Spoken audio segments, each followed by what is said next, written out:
The candles flickered in their iron sconces as the great hall slowly filled with the sounds of the household, stirring to life the servants moving through the pre-dawn darkness with practiced silence, their footsteps muffled by the rushes strewn across the stone floor, the smell of wood smoke and herbs and yesterday's cooking mingling in the cold air that crept through the shuttered windows, despite the tapestries hung along the walls to keep out the winter chill.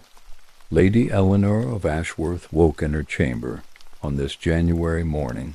in the year 1347, drawing the heavy woolen bed curtains aside just enough to see her breath forming clouds in the frigid air, and she knew without looking that ice would have formed in the wash basin overnight, that the world beyond the manor walls would be locked in frost, that the day ahead would require all her skill and attention to manage the vast household that depended on her, the dozens of servants and workers whose lives were woven into the daily rhythms of the estate, the careful balance of resources and labor that kept this corner of England functioning through the dark months when the land slept beneath its blanket of snow, and the survival of everyone from the lord to the lowest scullery maid depended on the stores laid up during harvest, and the wisdom of their use through the lean season that would stretch ahead until spring returned, and the cycle of planting could begin again. Before we continue, if you'd like to join me for more stories like this, feel free to subscribe. I share a new one every day, and if you don't mind, leave a comment and tell me where you're listening from and what time it is for you right now. I love seeing how far these stories travel. The Manor of Ashworth stood on a gentle rise in the landscape of Yorkshire, its stone walls thick and solid, built by Eleanor Zesmond's grandfather in the previous century, when the family had risen to prominence in the service of the king and had been granted these lands as reward for loyalty and military service. The manor house itself was not a castle. There were no proper fortifications, no crenellated towers, or moat, or drawbridge, but it was substantial and imposing nonetheless, a two-story structure built around a central great hall with private chambers for the lord and lady on the upper floor, storage rooms and workrooms on the ground floor, and a separate kitchen building connected to the hall by a covered walkway to reduce the risk of fire spreading from the cooking hearths to the main residence. Beyond the manor house proper stood the chapel where the household attended daily mass, the stables that housed the lord's horses and the working animals of the estate, the barns where grain and hay were stored, the workshops of the blacksmith and the carpenter, the dairy where cheese was made, the brewery where ale was produced, the bakehouse with its great ovens and all the other structures necessary for a largely self-sufficient community of perhaps 200 souls when one counted not just the household servants but also the villagers who worked the Lord S. domain lands and who owed him labor service and rent. Lady Eleanor was 34 years old on this winter morning, a woman in the prime of her life, an authority mother of 4 living children, and widow of 2, who had not survived infancy, manager of a household that in her husband's frequent absences, he was away now attending to business at court in London, was entirely her responsibility. She had been married to Lord Robert of Ashworth at the age of 14, brought from her father's manor in Lincolnshire to this Yorkshire estate as part of an alliance between 2 families of similar rank and fortune, and in the 20 years since, she had transformed from a frightened girl into a capable administrator who knew every detail of the estate's operations, who could read and write and keep accounts, who understood the agricultural cycle and the law and the complex web of obligations that bound lord and peasant in the feudal system, who commanded respect from stewards and servants and village elders, and who bore the daily burden of ensuring that hundreds of people were fed, clothed, sheltered, and kept in productive labor. Her first task each morning was attendance at Mass in the chapel, a duty that called her from the warmth of her bed while it was still dark, requiring her to dress by candlelight, with the help of her chambermaid Agnes, who had been with her since Eleanor first came to Ashworth, and who knew without being told which gown would be appropriate for the day, which wimple and veil should cover Eleanor's hair in the modest fashion required of married women of rank, which cloak would provide adequate warmth for the short walk across the courtyard to the chapel, where Father Benedict would celebrate the morning office for the household. The chapel was small, but beautifully appointed, its altar covered with a cloth that Eleanor herself had embroidered, its walls painted with scenes from the life of Christ, its single stained glass window, a luxury that had cost more than Lord Robert liked to remember, casting colored light across the stone floor when the sun rose high enough to shine through it. This morning the household assembled in the chapel, as they did every morning, the members arranged by rank and roll in an order that reflected the strict hierarchy of medieval society. Eleanor knelt in the place of honor at the front, accompanied by her children, Thomas, the heir, now 16, and already beginning to take on some of his father's responsibilities, Margaret, 14, who would soon need to be married to advantage, William, 11, destined for the church if a suitable position could be found, and little Eleanor, just 7, still allowed the freedoms of childhood. Behind the family knelt the senior household servants, Robert the steward, who managed the estate's finances and oversaw the other servants, Hugh the chamberlain, who was responsible for the lord's private apartments and wardrobe, Emma the housekeeper, who supervised the female servants and managed the household stores, and John the marshal, who oversaw the stables and the lord's horses. Further back knelt the lesser servants, arranged by rank from the skilled craftsmen down to the lowest kitchen boys and stable hands, perhaps. 50 people in all this morning, the rest of the household having duties that prevented their attendance or being stationed at the outlying parts of the estate.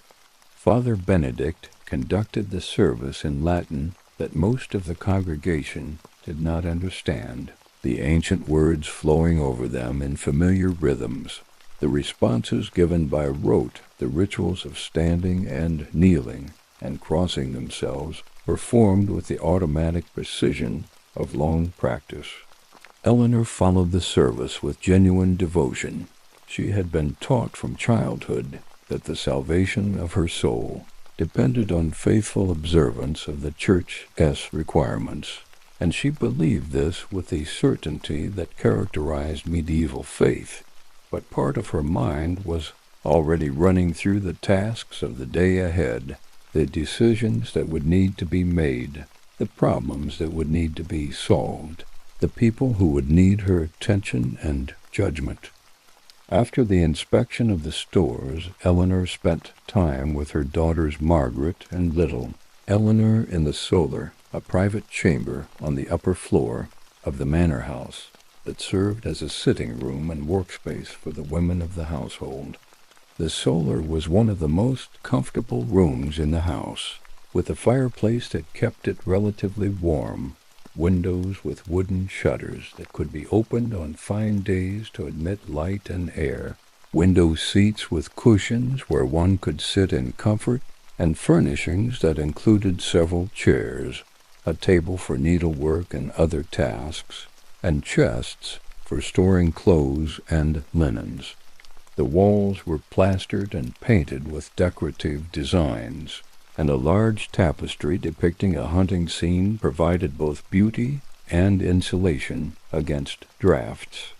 Here Eleanor supervised her daughter's education, a responsibility that weighed heavily on her, for their futures depended on acquiring the skills and knowledge appropriate to women of their rank. Margaret, at 14, was already accomplished in the arts that would make her a valuable wife to whatever nobleman her parents chose for her husband. She could spin and weave and embroider with skill, creating the fine textiles that were both necessary and decorative in noble households. She could read sufficiently well to follow a psalter or book of hours, though her Latin was limited to the responses required at Mass. She could sing and play the small harp that stood in the corner of the solar. She understood household management from watching her mother and helping with simpler tasks. She knew the manners and courtesies required in noble society, how to greet guests of different ranks, how to comport herself with the modesty and dignity expected of well-born maidens. Young Eleanor, at 7, was still learning the most basic skills, sitting at her mother's feet with her first embroidery project, a simple linen cloth on which she was learning to work even stitches, her tongue between her teeth in concentration as she pushed the needle through the fabric. Lady Eleanor watched her younger daughter with a mixture of patience and critical attention, correcting mistakes gently but firmly, knowing that skills learned in childhood would serve for a lifetime. Between them on the table sat Margaret's current project, an altar cloth destined for the chapel, worked in fine wool thread in red and gold, depicting a border of roses and lily around a central cross. The work was exquisite, a testament to years of practice, and Eleanor felt a surge of pride in her daughter's accomplishment. The morning passed in this quiet work, broken only by the entrance of Agnes bringing warm, spiced wine and small cakes from the kitchen, a small indulgence that made the cold day more bearable. As they worked, Eleanor told her daughter stories from the Bible and from the lives of saints, entertainment and instruction combined in the way that medieval education often worked. She spoke of Saint Margaret of Antioch, the younger daughter's namesake, who had refused to marry a pagan governor and had been martyred for her faith, and she drew from the story lessons about virtue and steadfast devotion to God. She spoke of Saint Catherine, who had debated with 50 philosophers and converted them all to Christianity before being martyred by the Emperor Maxitus, and she used the story to emphasize the value of learning and wisdom, even for women, though she was careful to note that such learning must always be guided by proper humility and obedience. At midday the household gathered again in the great hall for the main meal of the day, the dinner that was the most substantial and formal of the day's meals. The hall had been transformed. Since the morning the trestle tables had been set up with greater care. The high table on the dais had been covered with a linen cloth. The fire in the great hearth at the center of the hall had been built up until flames leaped high, and the room was filled with warmth and the smell of wood smoke. The household entered in order of rank, with Eleanor and her children processing to the high table, while servants and workers found their places at the lower tables according to their status within the household hierarchy. Before the meal began, Father Benedict said grace, a longer and more elaborate prayer than the brief blessing at breakfast, thanking God for his bounty and asking his blessing on the household and on the Lord who was away in London. Then servants began bringing food from the kitchen, first bread placed on the tables in large baskets, then the pottage ladled from great pots into wooden bowls, then the roasted pork, carved by the Lord's carver, a skilled servant whose duty was to portion the meat according to rank with the best cuts going to the high table and lesser portions distributed down the social hierarchy. With the meat came sauce made from onions and wine and spices, a luxury that marked this as a meal for nobles rather than common folk.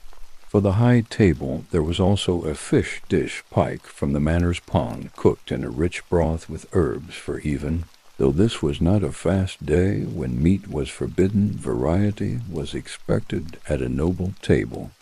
The meal proceeded with the formal rituals of medieval dining. A page brought water and towels for Eleanor and her children to wash their hands before eating. Servants stood ready to refill cups with ale or wine. Trenchers of stale bread served as plates on which the food was placed, and which would be given to the poor after the meal. Eating was done with fingers, and with knives. Forks were not yet in common use, and the careful manners that distinguished nobles from common folk were on display in how Eleanor and her children handled their food. Taking modest portions, not grabbing greedily, wiping their fingers on the napkins provided, not spitting bones onto the floor, but placing them discreetly on the trencher, drinking without slurping, and maintaining the dignity appropriate to their station.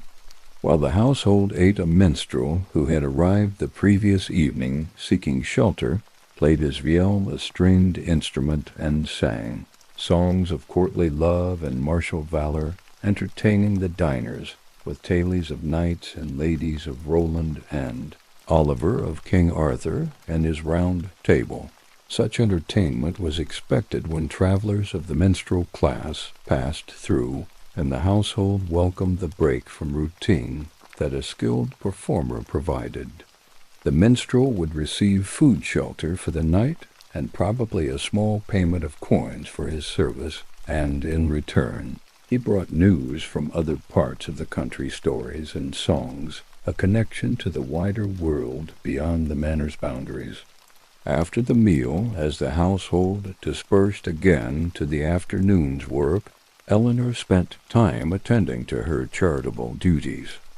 Medieval Christian teaching was explicit about the obligation of the wealthy to care for the poor, and Eleanor took this responsibility seriously, both from genuine piety and from the social expectation that a noble household should be known for its generosity. In the courtyard near the kitchen, a line of poor people had formed, villagers and travelers who had come seeking alms, and Eleanor, accompanied by Emma, and a servant carrying a basket, went out to distribute bread and small amounts of money to those in need. She moved down the line, speaking briefly with each person, offering a blessing along with the material assistance. There was old William the cotter, too aged to work, but with no family to support him, dependent on the Lord's charity for survival. There was a young woman with 2 small children, her husband having died of fever the previous year, struggling to maintain the small holding that was all that stood between her family and starvation. There was a traveling beggar, his clothes in tatters, who claimed to be a pilgrim returning from Canterbury, but who might equally have been simply a vagrant seeking whatever help he could find. There was a family whose cottage had burned the previous month, destroying everything they owned, now dependent on the charity of neighbors and lord until they could rebuild and re-establish themselves. To each Eleanor gave bread from the basket and a few small coins, not enough to make them wealthy, but enough to ease their immediate distress. She spoke kindly to each, asked after their circumstances, offered what encouragement she could. This personal touch was important. Charity in the medieval world was not an anonymous transaction, but a relationship between giver and receiver, an act that reinforced social bonds and that reminded both parties of their mutual obligations under the Christian social order. The poor were expected to be grateful and to pray for their benefactors, while the wealthy were expected to be generous and to care for those less fortunate. The afternoon brought a different set of tasks. Eleanor met with the wife of one of the villains who was ill, visiting the woman in her cottage in the village that clustered near the manor house, bringing a basket of food and a jar of honey that was believed to have medicinal properties. The cottage was a simple structure, one large room with a dirt floor, walls of wattle and daub-woven sticks plastered with mud and straw, and a thatched roof. The interior was dark, smoky from the central hearth that provided heat and cooking fire, and crowded with the family's few possessions: a table, a few stools, sleeping pallets of straw, cooking pots, tools. The sick woman lay on her pallet, covered with a threadbare blanket, her face flushed with fever, her husband and children hovering anxiously nearby. After Mass, the household broke their fast in the great hall, the morning meal being simple bread and ale for most, with perhaps some cheese or cold meat for those of higher rank. Eleanor ate at the high table on the dais, at the far end of the hall, the position of honor that marked her authority, with her children beside her and the senior servants at the same table, but seated below the salt cellar that marked the division between upper and lower ranks. The rest of the household sat at trestled tables that ran the length of the hall, eating quickly and without ceremony, for there was much work to be done, and the short winter days left little time for leisure. As the household finished eating and dispersed to their various tasks, Eleanor received Robert the steward in the small chamber adjacent to the great hall that served as her office and workroom. This daily meeting was essential to the management of the estate, the time when decisions were made about the allocation of resources, when problems were brought to Eleanor's attention, when the complex business of running a medieval manor was coordinated and directed.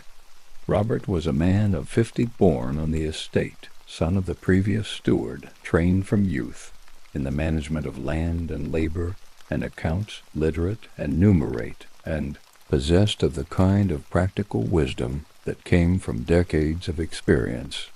He treated Eleanor with the respect due to her rank,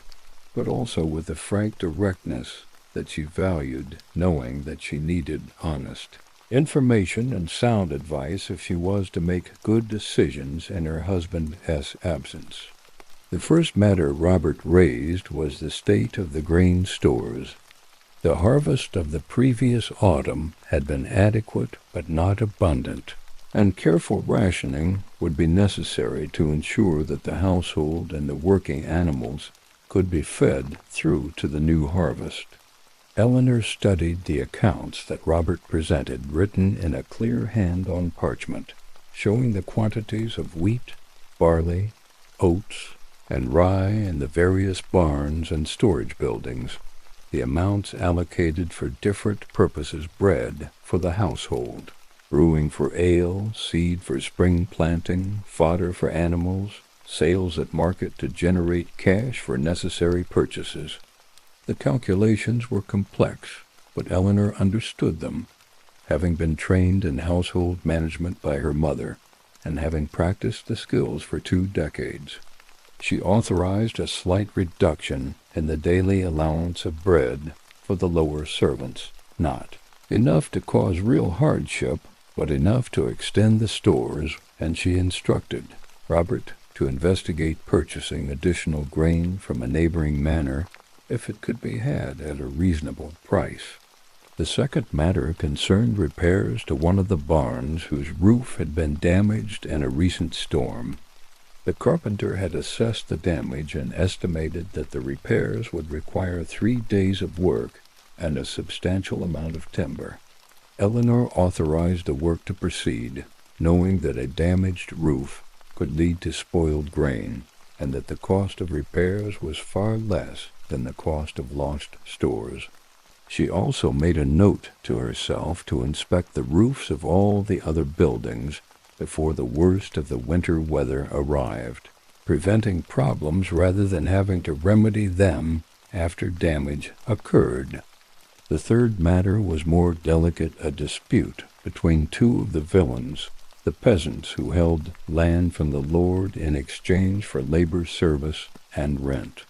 The dispute concerned the boundary between their strips in the open fields, each claiming that the other had plowed into his land and stolen part of his harvest. Such disputes were common and could become bitter if not resolved quickly, potentially disrupting the labor that both men owed to the Lord. Eleanor listened to Robert S. account of the situation and decided that the matter should be brought before the manorial court that was held every 3 weeks to adjudicate such disputes according to the custom of the manor. She instructed Robert to ensure that both parties understood that they were expected to continue fulfilling their labor obligations while the dispute was pending, and that any violence or harassment would result in fines.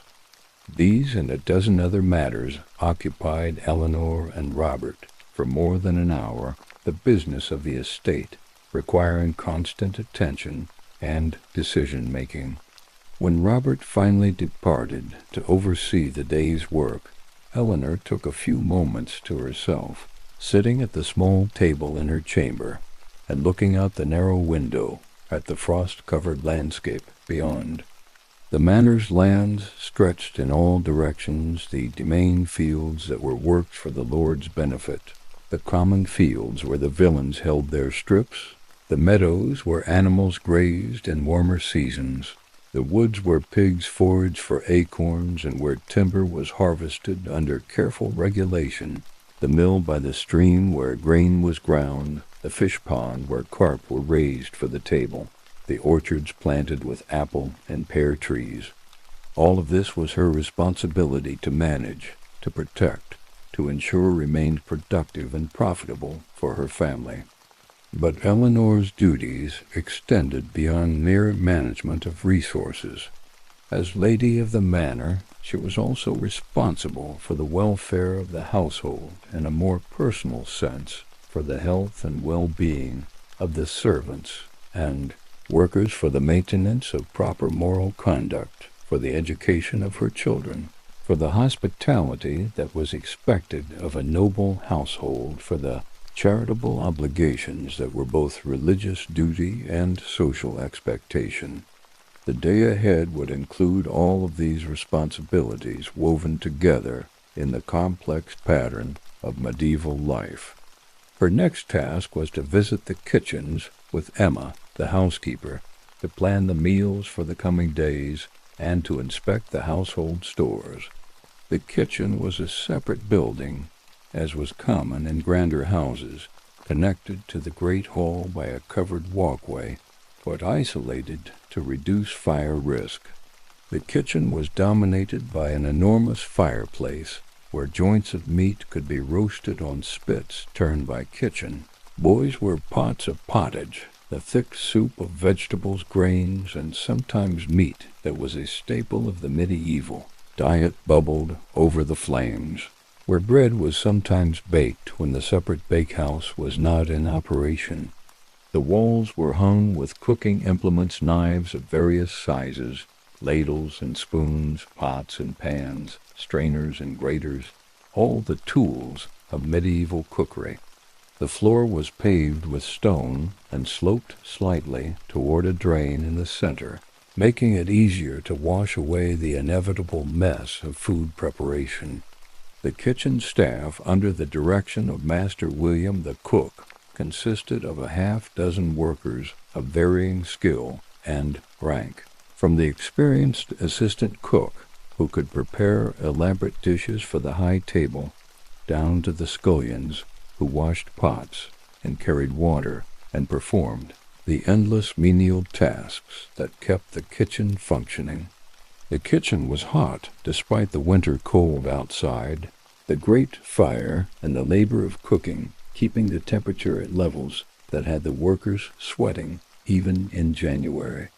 The noise was considerable, the crackling of the fire, the bubbling of pots, the chopping of vegetables on wooden boards, the occasional clang of metal on metal, the voices of workers calling instructions or requests to one another. Eleanor and Emma made their way through the organized chaos. inspecting the preparation of the day's meals, checking the quality of the ingredients, ensuring that nothing was being wasted or misused. Medieval cooking required constant vigilance against spoilage and theft, and a good housekeeper needed to know exactly what was in the stores and how it was being used. They checked the meat being prepared for the midday meal, a joint of pork from a pig slaughtered in the autumn when animals were cold. Before winter, the meat having been salted and hung in the cold storage room, and now being soaked to remove excess salt before roasting. They inspected the vegetables being chopped for pottage onions and leeks and dried peas, with herbs from the stores to add flavor. They examined the bread that had been baked that morning in the bakehouse, testing its texture and checking that it had been made to the correct proportions of flour and water. From the kitchen, Eleanor and Emma proceeded to the storage rooms where the household's food supplies were kept. The dry storage room with its sacks of grain and flour, its barrels of dried peas and beans, its wheels of cheese aging on wooden shelves, its strings of onions and garlic hanging from the rafters, its bins of apples and pears from the autumn harvest, carefully sorted to remove any that showed signs of rot before they could contaminate their neighbors.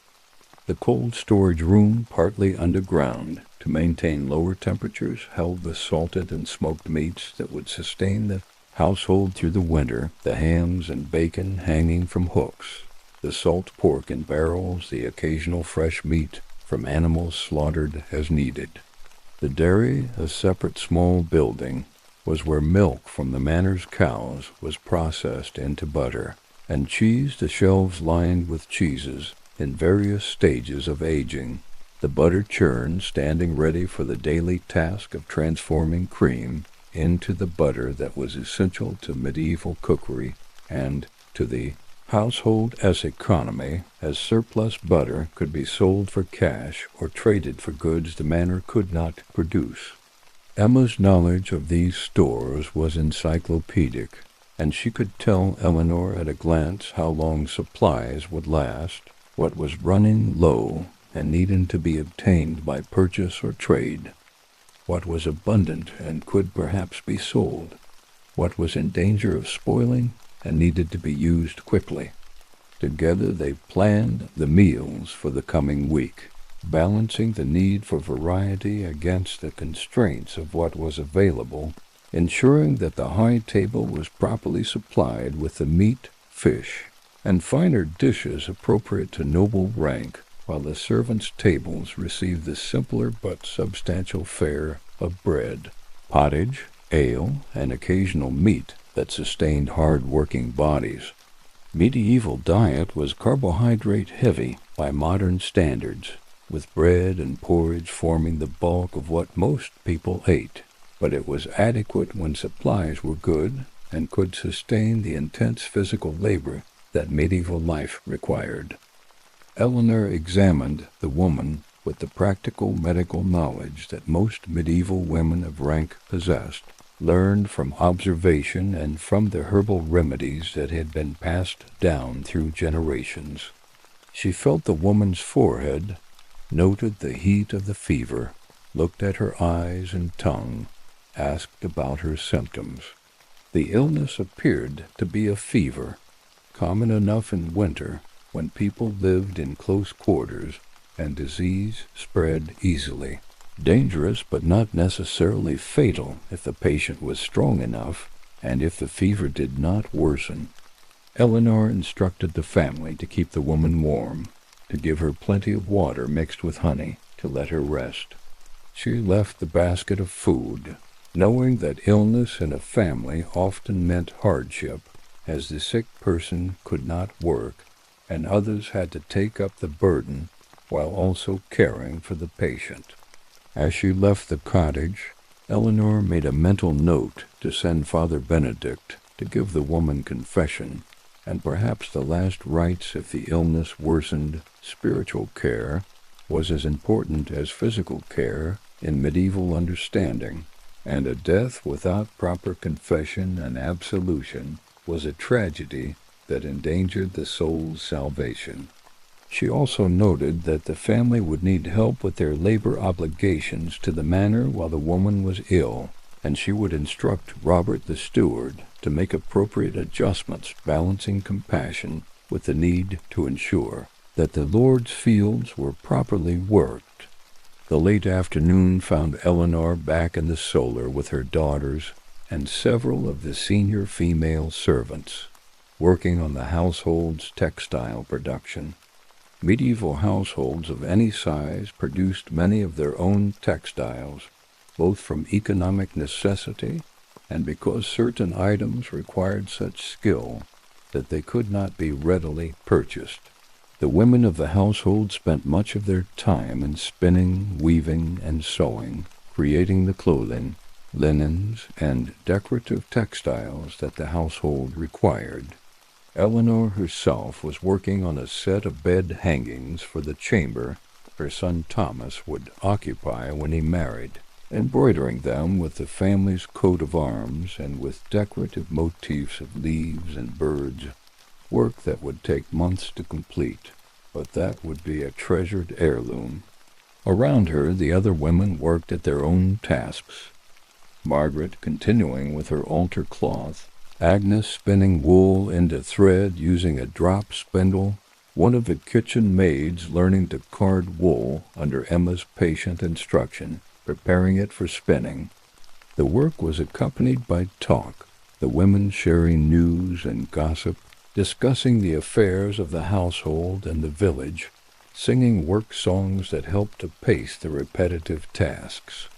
This was the social center of the household for the women, the time when the formal hierarchy relaxed somewhat and the shared labor created bonds of fellowship that cut across differences of rank.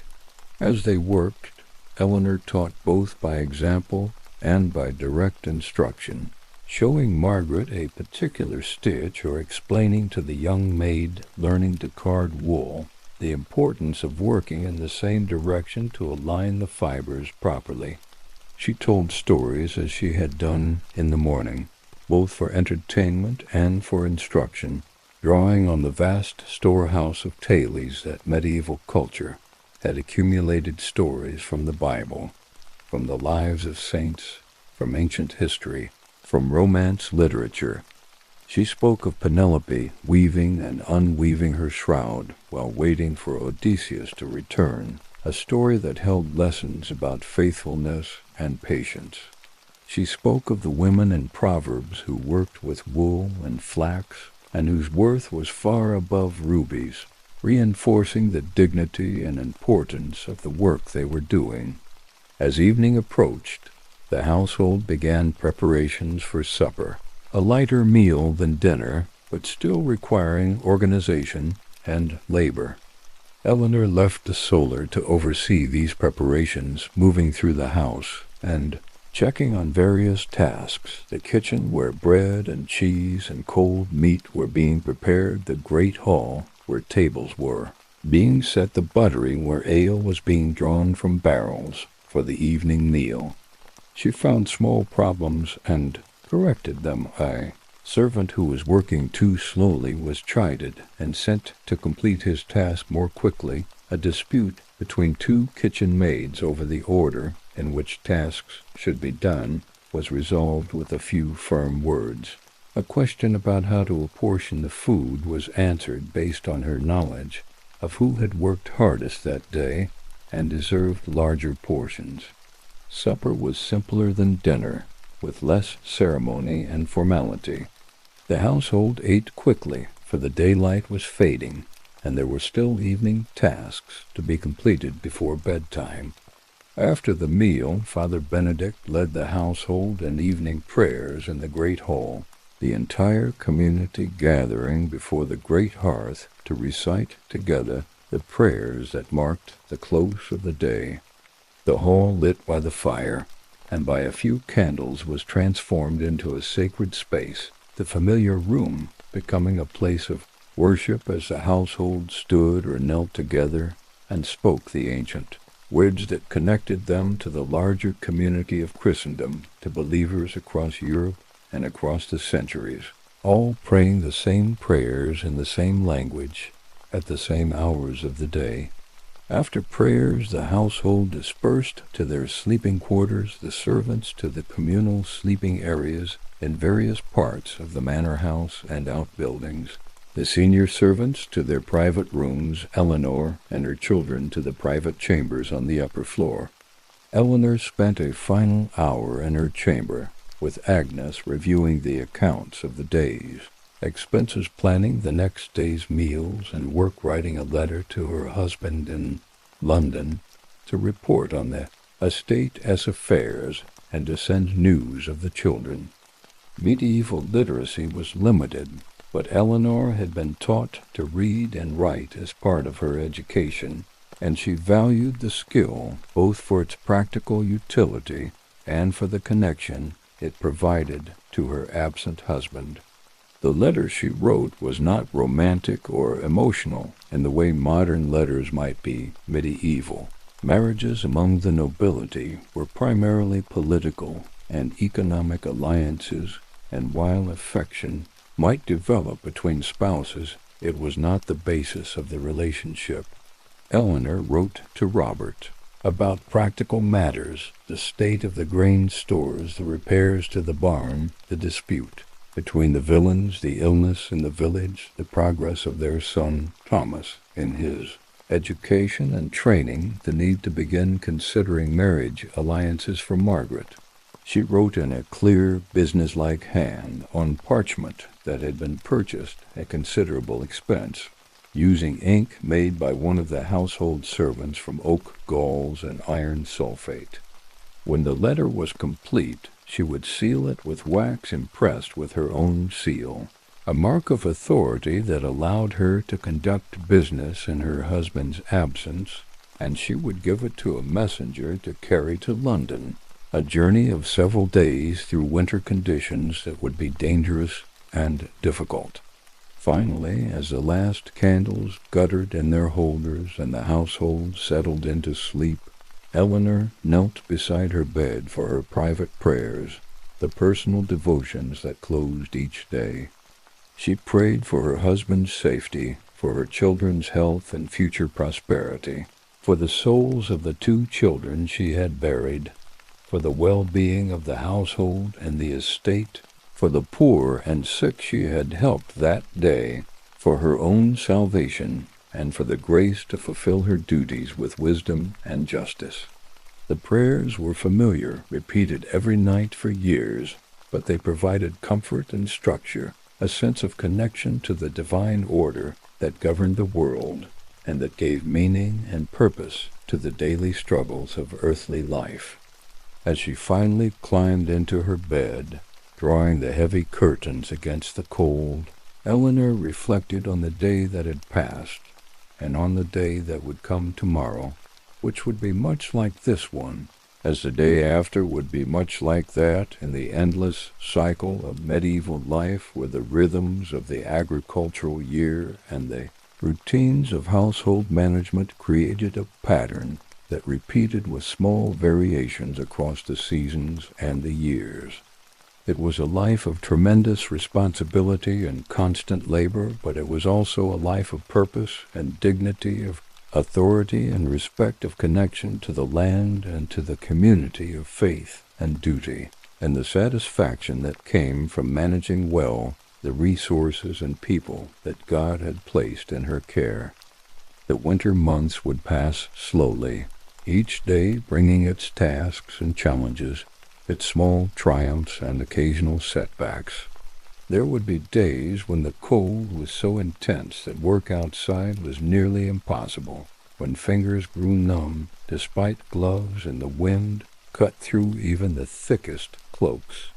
There would be days when illness spread through the household, requiring Eleanor's care and attention, testing her knowledge of herbal remedies and her ability to comfort the suffering.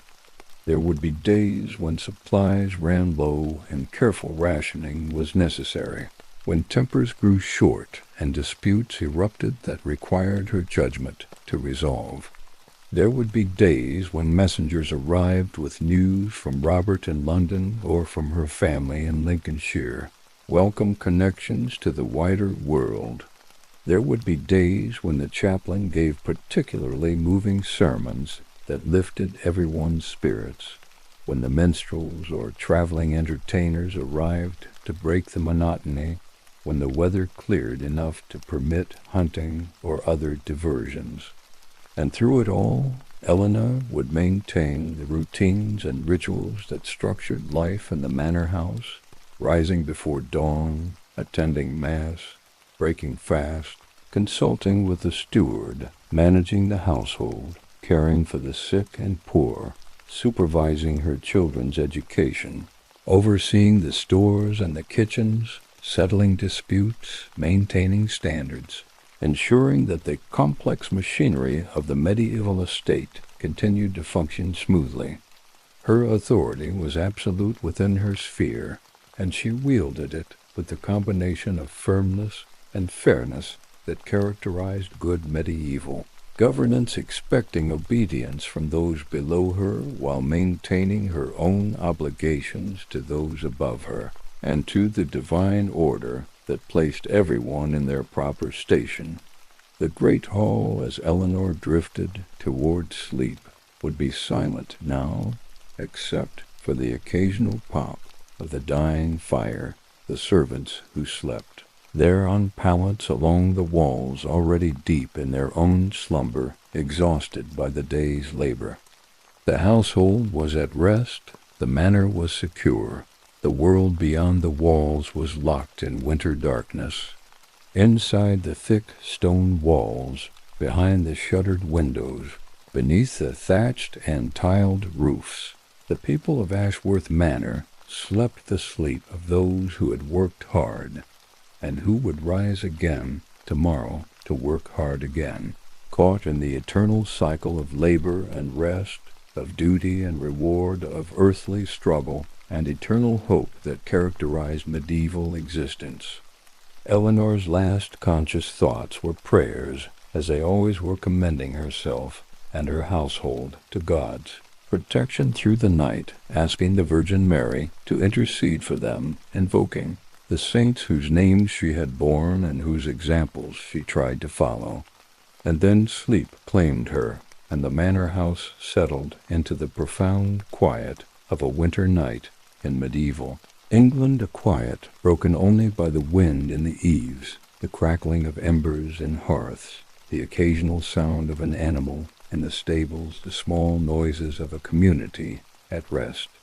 In the morning the cycle would begin again, as it had begun every morning for years and would continue for years to come, the pattern of life in the manor house repeating with the regularity of the seasons, with the inevitability of day following night, with the certainty that came from a social order that believed itself ordained by God and changeless as the stars. Eleanor would rise again in the dark, would dress and attend Mass, would break her fast and meet with her steward, would manage her household and care for her people, would spin and sew and pray and plan, would fulfill the duties that her birth and marriage had placed upon her, would live the life that medieval society had prescribed for women of her rank and station. And in living that life and managing that household, in maintaining those traditions and fulfilling those obligations, Eleanor was part of something larger than herself, part of a social and economic system that had governed England and much of Europe for centuries, part of a web of relationships and duties that connected peasant to lord, to king to God, in a hierarchy that claimed to reflect the divine order of the universe. The manor house was a microcosm of that larger order, a small world that mirrored the great world, and Eleanor's management of it was both a practical necessity and a religious duty, both an economic function and a moral obligation. The medieval manor was largely self-sufficient by necessity in a world where transportation was difficult, and expensive where trade was limited, where cash was scarce. Most of what people needed had to be produced locally. The manor's fields grew the grain that was ground into flour for bread. The manor's orchards provided fruit. The manor's livestock provided meat, milk, eggs, leather, wool. The manor's workshops produced the tools, the clothing, the furniture, the countless objects required for daily life. The manor's gardens grew vegetables and herbs. The manor's woods provided timber for building and fuel for heating and cooking. The manor's streams and ponds provided water and fish. Everything was interconnected, every element supporting every other element in a complex ecological and economic system that had evolved over centuries. And at the center of this system, managing and coordinating it, making the daily decisions that kept it functioning, was the lady of the manor, a role that required knowledge of agriculture, animal husbandry, food preservation, textile production, herbal medicine, accounting, law, personnel management, diplomacy, and a dozen other skills. Eleanor had learned these skills over 2 decades of practice, and she would pass them on to her daughter, Margaret, who would someday manage her own household, continuing the chain of knowledge and authority that connected medieval women across the generations. The night deepened, the cold intensified, and still the manor house stood solid and secure, its inhabitants sheltered and safe, its stores adequate to see them through the winter, its routines and rhythms continuing as they had for decades and would for decades to come, until eventually the medieval world would give way to the modern world, until the manor system would be replaced by other forms of agricultural organization, until the authority of the lady of the manor would become a historical curiosity rather than a living reality. But on this night in January of 1347, that future was unimaginable, and the present was eternal, and Eleanor slept peacefully in her great bed, surrounded by her household, protected by her walls, secure in her faith, certain of her purpose, living the life that God had ordained for her in the great chain of being that connected earth to heaven, mortality to eternity, the temporal order to the divine will that governed all things. The story of life in the manor house was not a story of grand events or dramatic turning points, but a story of daily routines and small decisions of constant labor and careful management of traditions maintained and obligations fulfilled. It was a story that could be told about hundreds of manor houses across England, about thousands across Europe, about countless women who lived lives similar to Eleanor's, managing households, raising children, caring for the sick and poor, maintaining the social and economic systems that sustained medieval society.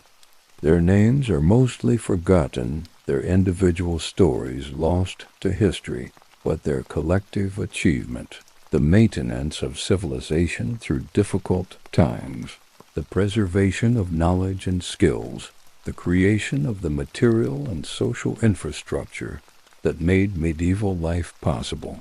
deserves to be remembered and honored.